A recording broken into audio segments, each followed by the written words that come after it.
যে ভাইয়েরা আমাদের জন্য এত কষ্ট করেছেন, যে ভাইদের অনেকদের হাত পা তাদের শরীরের অবস্থা দেখে আমার অনুভূতি আমি বুঝাতে পারবো না। তবে বর্তমান সরকার প্রধান উপদেষ্টার কাছে আমার অনুরোধ থাকবে, উপদেষ্টা পরিষদের সদস্যদেরকে যেন উনি প্রতিদিন একজনকে করে ওনাদেরকে দেখার জন্য পাঠান হাসপাতালগুলিতে। ওনাদের অবস্থা কি, ওনাদের চিকিৎসা কেমন হচ্ছে, ওনাদের যদি একটু খোঁজখবর নেয়। ওনারা যে আজকে দুঃখ কষ্ট করে যে সমস্ত কথাবার্তাগুলি আমাকে বলেছেন, এইগুলি ওনার বলার আর সুযোগ থাকবে না যদি উনি দয়া করে। কারণ একজনকে একদিন পাঠালে কোনো বাসার থেকে অফিসে যাওয়ার সময় জাস্ট হসপিটালে এসে রুগীদের সাথে একটু দেখা করে গেল, একটু তাদের খোঁজখবর নিয়ে গেল।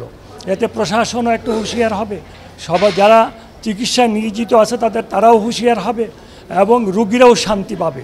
কারণ তাদের শান্তি পাওয়াটা হলো সবচেয়ে বড় জিনিস। বিশেষ করে আমি মনে করি 1 নম্বর কাজ হিসাবে আমাদের সরকারকে এই বিষয়টা চিন্তাভাবনা করা উচিত। কারণ যারা আজকে বেডে পড়ে আছে, তাদের মা, তাদের সন্তান, তাদের ভাইদের কি করুণ অবস্থা, এটা তো চিন্তা করার নয়। এটা ভাবাও যায় না কি অবস্থা তাদের। আমি কথা বলতে পারতেছি না এই জন্যে ওনাদের অবস্থা দেখে।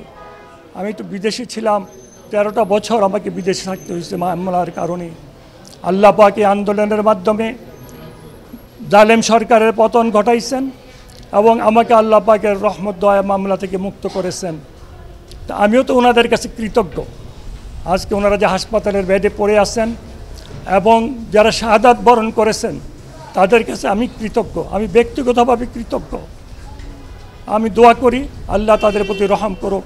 আর আবার আমি অনুরোধ করব আমাদের এই সরকারের প্রধান উপদেষ্টাকে যে উনি যেন ওনার উপদেষ্টা পরিষদের সদস্যদেরকে নির্দেশ প্রদান করেন, প্রত্যেকে একদিন করে হলেও যেন হাসপাতালে এসে রুগীদেরকে দেখে যান, খোঁজ খবর নেয়, তাদের সাথে যেন কথা বলেন।